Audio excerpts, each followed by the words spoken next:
Mesdames et messieurs, bonjour et bienvenue à la table ronde. Aujourd'hui, nous recevons encore une fois notre député fédéral pour Glengarry Prescott Russell, M. Francis Drouin. Bonjour Francis. Bonjour. Ça va bien? Ça va très bien. Très bien. Par la poste l'autre jour, Francis, j'ai reçu quelque chose d'intéressant. Oui. Qui devrait stimuler les gens de Clarence Rockland à remplir. Puis c'est un sondage justement pour t'aider à aller nous représenter pour l'élargissement de la 17. Est-ce que tu pourrais nous expliquer plus en détail d'où vient l'idée? Exactement. Et quel est l'objectif que tu espères atteindre? Premièrement, Jacques, ce serait très facile pour moi de dire c'est pas mon problème, c'est pas le problème de Grant, c'est une route qui est municipale avec la Ville d'Ottawa parce qu'on sait la province a annoncé un financement pour la route qui appartient au Comté-Unis, mais je pense que c'est important qu'on travaille, tous les paliers gouvernementaux travaillent ensemble. Et cette idée-là m'est venue avec les commentaires que le maire Watson a dit. Moi, je ne peux pas me permettre d'avoir plus d'autos dans le centre-ville. Alors, et je parlais avec quelques gens ici à Rockland, puis il dit, tu sais, la route, pour moi, ça serait le fun d'avoir une autre route comme pour le covoiturage ou le transport en public. Comme ça, au moins, j'aurais un incitatif de prendre l'autobus. En ce moment, les gens sont pris dans le trafic comme tout le monde. Donc, pour moi et les autres, pourquoi prendre l'autobus si je suis pris dans le trafic comme tout le monde? Donc, l'idée m'est venue mais je vais sonder la population pour voir combien de gens ils seraient prêts à prendre le train léger qui va venir jusqu'à Trim Road. Oui. Et de là, bien, on peut bâtir notre argumentaire pour dire que oui, la Ville de Rockland va contribuer au développement du train léger à Ottawa. Il va contribuer parce que les gens achètent des passes. Oui. Parce que pendant l'élection électorale, j'étais à Trim Road puis j'ai rencontré plusieurs gens à Rockland, mais ils me disaient ça serait donc le fun si je ne serais pas pris dans le trafic le matin, mon trajet serait encore plus vite. Mais il va être encore plus vite avec le train léger jusque-là. Mais cette idée-là m'est venue parce que je dois construire l'argumentaire. Et je veux aider mon collègue Grant et je veux aider le maire Desjardins. Et c'est la façon que je peux aider. Et là, je demande à la population de remplir parce que le plus de réponses que j'ai, évidemment, l'échantillon sera plus représentatif de la population de Rockland. Et je dois aussi mentionner, je veux remercier Marc Simard. Marc Simard a joué un rôle de leadership dans ce dossier-là. Je l'ai rencontré à plusieurs reprises déjà. Maître Marc Simard. Maître Marc Simard, exactement. Oui, d'accord. Facile que je pensais à la même personne. Oui, c'est ça. Je l'appelle Marc, il m'appelle Francis. Mais je travaille en très bonne collaboration avec lui. D'accord. Pour que les gens sachent exactement de qui tu parles. Exactement. Et je veux le remercier parce que ça a commencé avec la rencontre qu'il a faite ici à Rockland. Je ne vais pas être là, mais je pense que c'était au mois de décembre qu'il a fait ça. D'accord. Et je pense que c'est important d'impliquer la population, puis ça, c'est une façon de contribuer. Puis une fois qu'on bâtit l'argumentaire, bien, au lieu de dire dans l'Ouest, il y a toujours tout, puis nous, on n'a rien, bien, au moins, on bâtit un argumentaire logique avec ça. D'accord.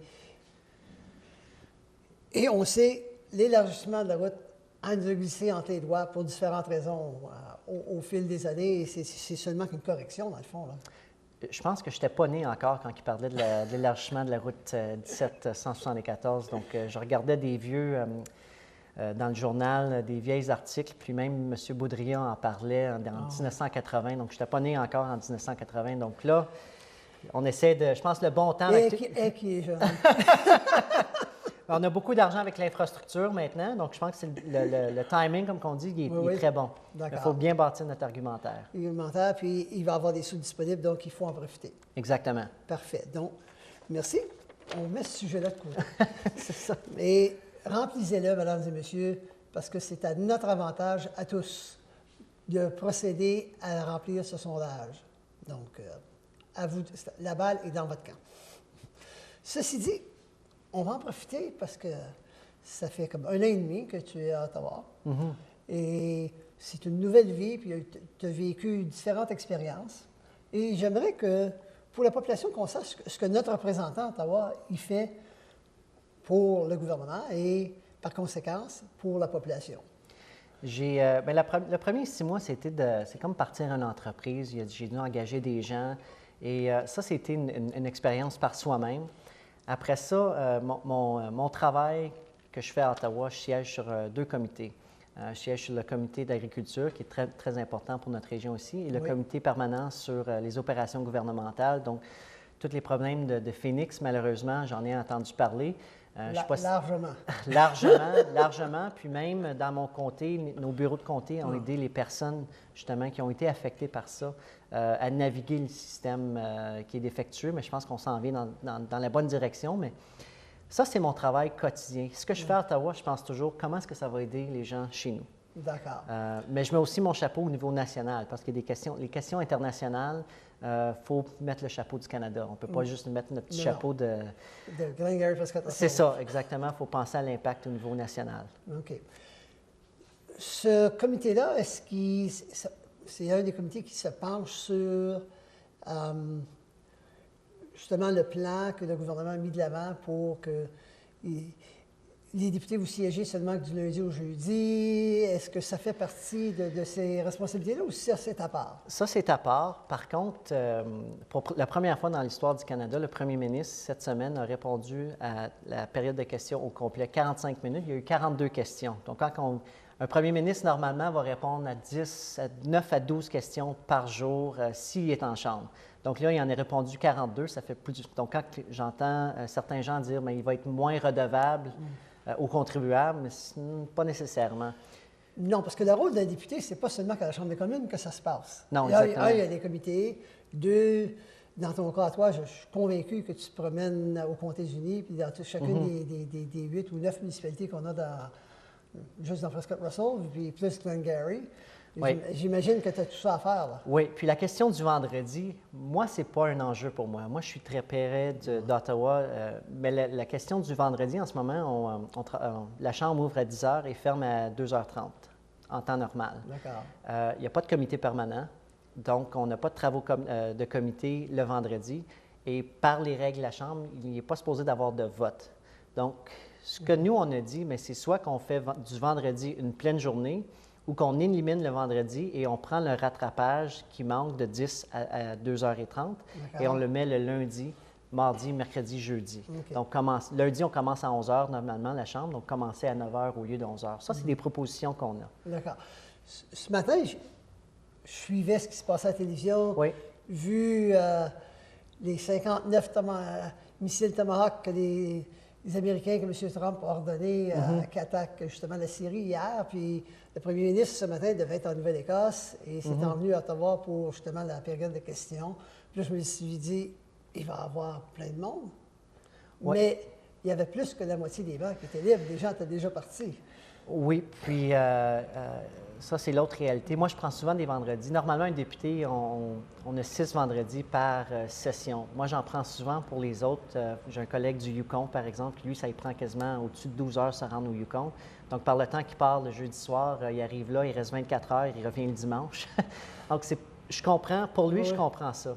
Mais le premier ministre, je pense qu'il croyait que c'était important de livrer un message à la Chambre des communes. C'est d'ailleurs une des promesses qu'on avait fait pendant la campagne électorale, de livrer plus de messages, surtout de niveau national, à la Chambre des communes. OK. L'horaire de fonctionnement à la Chambre des communes, vous allez à Ottawa, si je ne me trompe pas, 3 semaines, après ça, il y a une semaine pour que vous travailler dans vos comtés un peu plus. Est-ce que c'est comme ça que ça fonctionne, l'horaire? Ou c'est à peu près ça? C'est à peu près ça. C'est négocié entre les leaders en chambre. Ils vont faire des négociations pour voir quelle semaine qu'on travaille, quelle semaine qu'on ne travaille pas. Donc, en ce moment, cette année, par exemple, au mois de janvier, normalement, on commence la dernière semaine de janvier et on y va jusqu'au mois de juin, mais il y a des périodes d'intervalle entre ça. Pour que vous puissiez travailler chez vous. Là. Quand vous voyez les députés s'énerver à la Chambre, c'est parce que ça fait probablement la 5e semaine ou la 4e semaine qu'ils siègent. Fait que là, ils sont tannés de se voir. Ils sont fatigués, là. Ils sont fatigués. Oui, c'est ça. Ah, je voulais vous dire que chose n'est pas fin. OK, correct. Ton rôle, comme faisant partie du comité de l'agriculture ou du comité des opérations de la Chambre des communes, qu'est-ce qui se passe là? Qu'est-ce que tu fais pour le bon fonctionnement du Parlement ou des opérations? J'imagine que c'est ça. Mais le comité d'agriculture, ça rapporte à la population canadienne. Exactement. Puis, ce qui a été très important pour moi, c'est de créer un comité agricole local. Oui. Donc, ce que je fais au niveau national, au comité permanent, je le ramène au niveau local et vice-versa. Ce qui se passe au niveau local, je le ramène au comité. Puis ça me permet de bien comprendre et d'avoir des oreilles sur le terrain avec plusieurs agriculteurs, justement. Et une des études qu'on a fait, c'est la nouvelle politique agricole qui va sortir, qui est négociée entre les provinces, mais on a fait des recommandations pour le prochain 5 ans. D'accord. Alors ça, c'est pour tous les agriculteurs qui font partie de l'économie agricole, c'est un programme qui est extrêmement important. On le connaît sur le Cultivons l'avenir 2 en ce moment. OK. Tu as siégé sur 2 comités qui s'est promené pas mal, dont la réforme électorale. Oui. Et finalement, le premier ministre ou le cabinet ou ensemble ont décidé qu'il n'y avait pas suffisamment de Canadiens d'intéressés dans la matière, qu'on était mieux de garder le statu quo. Oui. Pourquoi? Sur quelles données est-ce que ça s'est basé? Ça, c'était une décision qui était très difficile, j'imagine, pour le gouvernement, mais ça a aussi créé des divisions, même au sein de certains députés. Pour moi, je dis toujours, j'ai une voix, mais je n'ai pas un veto. Non. Donc, je peux donner ma voix, mais c'est pas moi qui c'est pas moi et c'est pas un seul député qui a le veto, le pouvoir de veto sur toutes les décisions qui sont prises. Et ce qu'on a remarqué, c'est qu'il n'y avait pas de consensus majeur. Les conservateurs, eux, voulaient le statu quo ou un référendum. Le parti NPD, eux, voulait une représentation proportionnelle. Et nous, certains voulaient avoir le ballot préférentiel, certains voulaient avoir un ballot, une représentation proportionnelle. D'accord. Et c'était évident. Moi, j'ai fait des consultations ici à Prescott Russell. J'ai eu 30 personnes. OK. Quand on pose la question aux gens, c'est pas quelque chose qui est important pour eux. Puis évidemment, à un moment donné, les gouvernements doivent prendre une décision. Bien, qu'est-ce qu'on fait avec ça? On reste ça traîner ou on le tranche puis on passe à autre chose? Ils ont décidé de passer à autre chose. Ils ont décidé de passer à autre chose. Ouais. Puis ton autre comité sur lequel tu as fait beaucoup de... Là, le nom m'échappe. Sur lequel tu étais impliqué puis tu as fait beaucoup de représentations. C'était peut-être le comité sur l'agriculture, Oui. Oui. Ou également, là, tu te promenais là, également. Oui, exactement. Pour les consultations face au public. C'est ça. À chaque année, je fais aussi des consultations sur le budget. Donc, cette année, je l'ai fait avec mon collègue, M. Leslie. On a fait des consultations conjointes dont les maires ont participé cette année. Puis chaque année, ça, c'est quelque chose que je vais répéter à chaque année parce que je pense que c'est important de comprendre ce que la population veut et ce qu'elle désire. Évidemment, on ne pourra pas tout donner à chaque année. Il y a des décisions difficiles qui vont s'en venir parce qu'il faut remettre l'équilibre budgétaire à un moment donné. Mais je pense que c'est important de pas seulement entendre la population durant les élections, mais entre-temps. Oui. Puis ça nous permet de réajuster notre vision. Si les gens disent, bien, ça, j'aime pas trop ça, ou ça, j'aimerais mieux que vous en alliez dans cette direction-là. OK. Ouais. Ça, c'est intéressant. Dans la Chambre de communes, j'ai vu que tu as fait quand même un certain nombre d'interventions. Oui. Tu sais, puis des fois, tu reparles ce sujet. C'est des fois sur l'agroalimentaire, qui est le comité sur lequel tu es responsable. D'autres fois, ça avait été sur les enfants, etc. Ces interventions-là, quand tu les fais, pour qu'on comprenne comment ça fonctionne, est-ce que ça doit être approuvé par le parti? Est-ce que c'est ton personnel qui fait une certaine recherche sur ces sujets-là? Comment est-ce que ça fonctionne? Si je veux prononcer un discours, une déclaration en Chambre, normalement, c'est le bureau du WHIP qui va organiser ces choses-là parce qu'on est 182 sur notre côté, donc c'est pas tout le monde qui peut parler en même temps. Ça prend quelqu'un qui organise. D'accord. Donc ça, cette partie-là est organisée. Ce que je dis en Chambre, c'est pas le bureau du premier ministre qui va me dire qu'est-ce que je veux dire. D'accord. Je choisis mes interventions. Évidemment, moi, je me suis prononcé sur 4 choses pendant la campagne électorale. Les infrastructures, c'est important pour moi. Services publics, les langues officielles et l'agriculture. Donc, c'est pour ça, souvent, tu vas voir des sujets comme l'agriculture, les langues officielles, je me prononce dessus. Oui. Et il y a certaines, puis je ne suis pas un expert en tout, certains dossiers, certains projets de loi, je ne me prononcerai pas dessus parce qu'il y a d'autres députés qui ont plus d'expertise, puis c'est comme ça qu'on crée une bonne équipe. D'accord. Donc, on va prendre une pause, mesdames et messieurs, et nous revenons dans quelques secondes.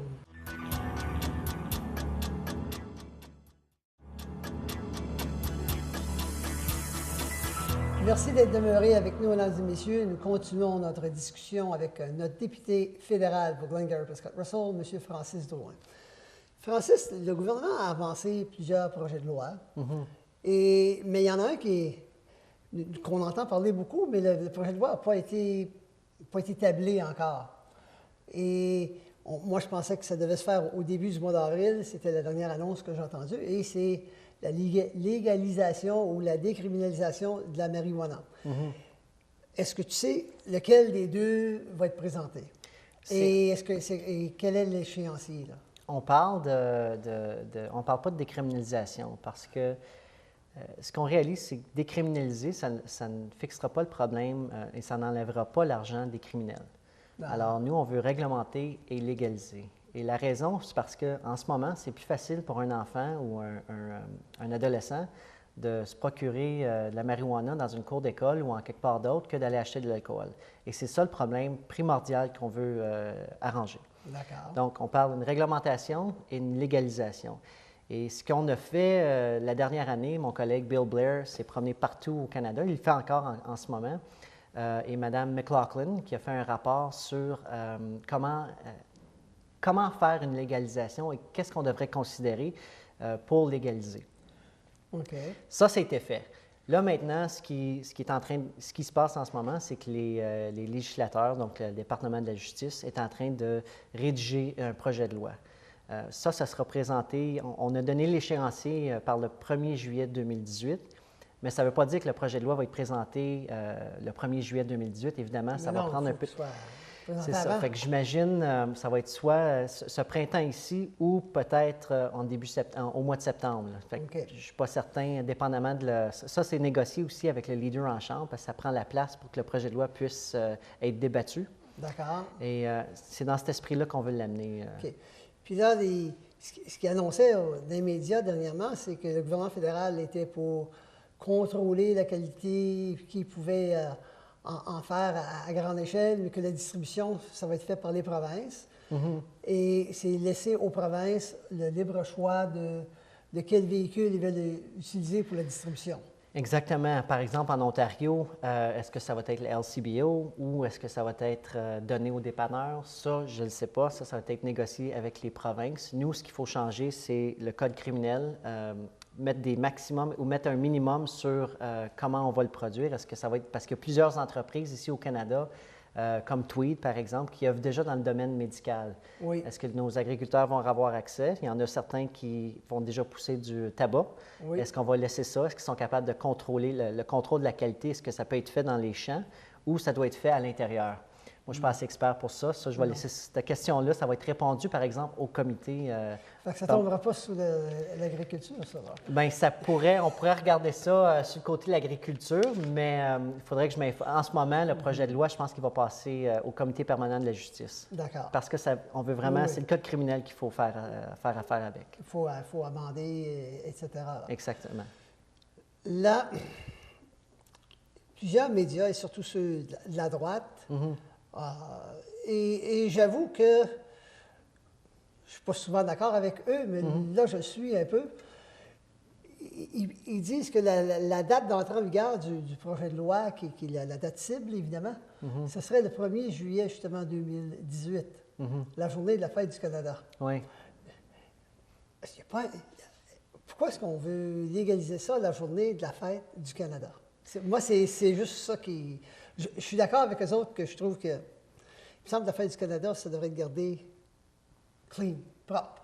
Oui, est-ce que... je ne sais pas pourquoi ils ont choisi le 1er juillet 2018, que ça aurait pu être le 29 juin ou une autre date, mais je pense que ça a plutôt rapport avec l'agenda ou l'ordre du jour de la Chambre parlementaire, parce que normalement, il y a plusieurs projets de loi qui vont recevoir, là, je n'ai pas le mot en français, le Royal Assent. Oui, fait que l'assermentation royale. L'assermentation royale, exactement. Donc, si ça dure au mois de septembre, ça va être encore en Chambre.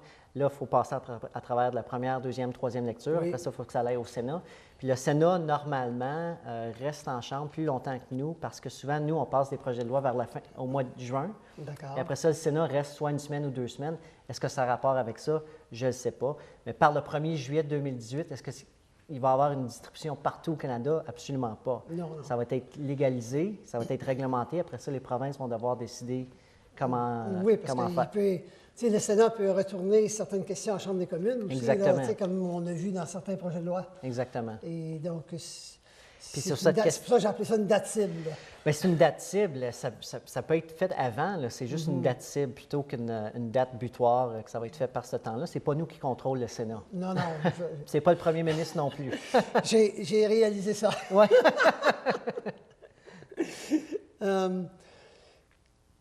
Tous les éléments, est-ce que vous en avez déjà discuté au caucus ou est-ce que c'est au niveau d'études? À quel stage est-ce qu'un projet de loi comme ça est amené au caucus pour discussion?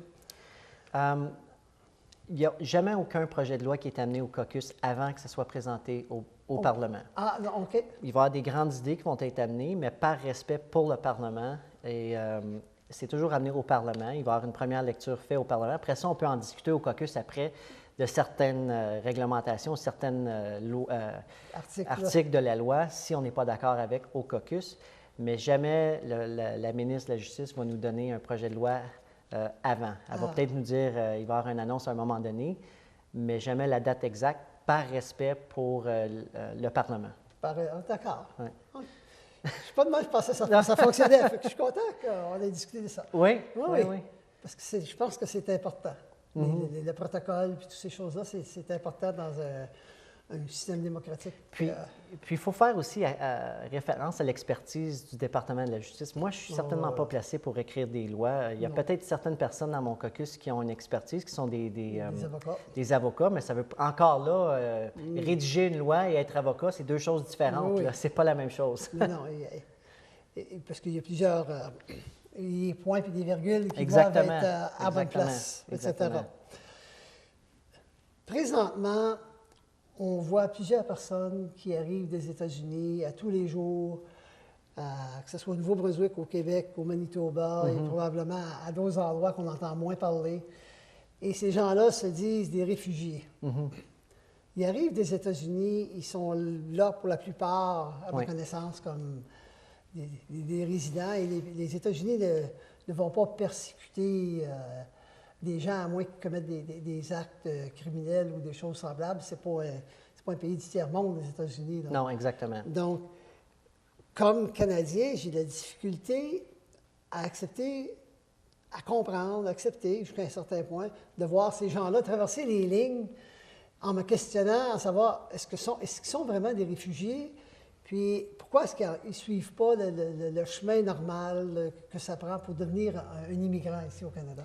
Oui, mais ça, s'il y a plusieurs personnes, est-ce que ces gens-là ils se déclarent réfugiés? Oui. Mais par le temps qu'ils soient transmis à travers le système, ça ne veut pas dire qu'ils vont rester réfugiés. Ils peuvent être retournés aux États-Unis. Parce que ça prend quand même un certain temps avant que Immigration Canada passe à travers des dossiers. La GRC est en ce moment aux frontières. Oui. On est en discussion avec les États-Unis, justement. Vous parlez du problème au Mexique, mais là, nous, on est rendu avec un problème à bordure à la frontière du Canada. Donc, ça serait bon qu'on intègre nos solutions ensemble parce que, oui, il y a un problème. Puis les États-Unis ont un rôle à jouer à s'assurer que leur population ne traverse pas nos frontières. Nos frontières, la plupart de nos frontières sont sains et saufs. Oui. La GRC les attend, on les procède, mais ça ne veut pas dire qu'ils vont garder leur statut de réfugié pour le restant de leur séjour au Canada, parce qu'ils pourraient être retournés, parce que, comme tu l'as mentionné, les États-Unis, c'est un pays qui est sain et sauf. Ce n'est pas un pays du tiers-monde. C'est un pays de loi. Exactement. Peu importe qui le président est au pouvoir, c'est un pays de loi. C'est ça. Lui, il est là pour 8 années maximum. Puis comme ça, on passe au prochain. C'est ça. C'est ça. Mais c'est quand même une situation qu'on se retrouve pour le moment. On espère que c'est à court terme. Mais je sais que le ministre de la Sécurité publique, Ralph Goodale, est en conversation directe avec son homologue aux États-Unis pour rectifier cette situation-là. Parce que ça ne peut pas durer à long terme. Non, non, parce que les projections sont que ça va seulement aller en s'augmentant. Parce qu'il y a des gens qui traversaient au Québec là, par centaines en plein hiver, des gros froids, puis au Manitoba, il y en a quelques-uns qui ont trouvé qu'ils auraient pu mourir de gelée. Oui, exactement. Puis, c'est à un moment tragique à un moment donné, cette affaire-là. C'est ça. Puis je pense qu'à un moment donné aussi, les gens aux États-Unis vont réaliser, bien, ça fait 1 an que Donald Trump est là, puis est-ce que ça a tout changé ma vie? À un moment donné, ils vont réaliser, OK, peut-être que ce que Donald Trump dit versus ce qui est arrivé. Ce qu'il est capable de faire selon les lois américaines et ainsi de suite. C'est deux choses différentes, exactement. Oui. Exactement. OK.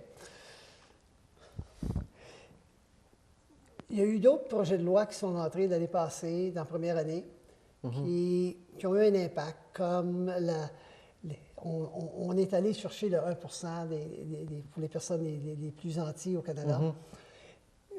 Et il y a eu une réduction d'impôts pour la population en général, la classe moyenne, là, selon la promesse électorale qui avait été faite, et etc. Lequel de ces projets de loi-là est-ce que toi, personnellement, trouves que ça va bénéficier plus les gens ici dans le Glengarry-Prescott-Russell? Mais moi, je te dirais, c'est toujours le projet de loi de l'implémentation du budget. Ça, en temps normal, c'est un projet de loi qui a beaucoup d'impact. Mais juste le projet de loi C2, dont le projet de loi de la réduction d'impôts, ça a bénéficié 90 de nos gens ici à Prescott-Russell. Même les familles on a bonifié l'enveloppe pour les baby bonus qu'on appelait. Oui, OK. 90 des familles du revenu familial ici à Prescott-Russell se situent en bas de 150 000 $. Donc, tous ceux qui font en bas de 150 000 $ recevaient de l'argent d'extra dans leur budget qui vont les aider à payer des épiceries ou payer les frais de garde, peu importe. Mais ça, c'est des grands projets de loi qui ont un impact direct chez nos familles. Donc, ça, c'est quelque chose qui est très haut, mais qui a quand même un impact très local. OK.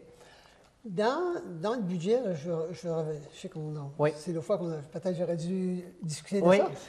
Mais il y a on avait prévu un déficit de 10 milliards. Le déficit est 2 fois et quelques cette grosseur-là. Et il n'y a pas vraiment eu beaucoup de dépenses au niveau d'infrastructure, ces choses-là. Alors, comment allez-vous faire pour maintenir le cap sur le déficit? C'est 2 choses sur l'infrastructure. On l'a budgétisé. Donc, le budget reflète ce qu'on prévoit dépenser. D'accord. Mais ça prend quand même. On a présenté notre projet de loi l'année passée, le budget au mois de mars. Oui. Là, par le temps que ça se rende au département. Après ça, ce n'est pas nous, ce n'est pas le gouvernement fédéral qui bâtit des rues et bâtit des chemins. Après ça, les provinces ou les municipalités, il faut qu'ils passent à travers leur processus d'approvisionnement. Et je pense que cet été, on va voir beaucoup plus d'argent dépensé en infrastructure. Mais ce n'est pas juste sur 1 an, ça va être sur 10 ans qu'on va avoir beaucoup de dépenses dans l'infrastructure.